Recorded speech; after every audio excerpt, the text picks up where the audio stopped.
The thing that people in power fear the most is a population that, has basic security and time.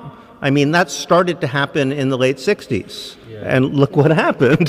They freaked out. I mean, you can actually see this. There was, I've talked to people who were in different, sort of ruling class think tanks at the time, and they said there was a lot of discussion, what's going to happen when robots replace all the jobs? We thought the hippies are bad. What happens when the entire proletariat turns into hippies? Oh my God, it's going to be a disaster. The idea of the labor theory of value just became common sense in the 19th century. I mean, if you look at even sort of mainstream politicians, I was looking at speeches by Abraham Lincoln, any of these people, they sound like Marxists now. Everybody's talking about how, all capital is derived from labor and labor must be given precedence, so forth and so on.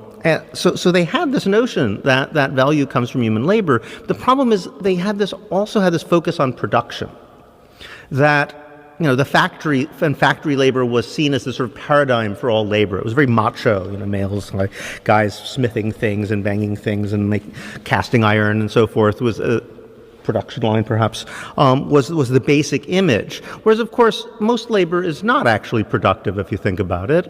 You make a glass once, right? But you wash it 1,000 times.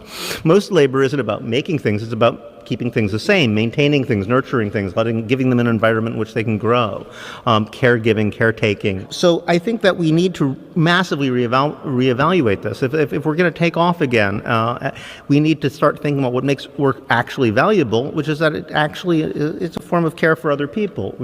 It benefits people in a concrete way, and nobody can really decide how that happens other than the people doing it. So I think if we're going to try to have that conceptual revolution, which can overcome this notion of job creators, and that everybody left and right, when they're always calling for more jobs and more work. I think because the only way they can see people as valuable is that they're doing something they don't like very much, whether or not there's any need for it.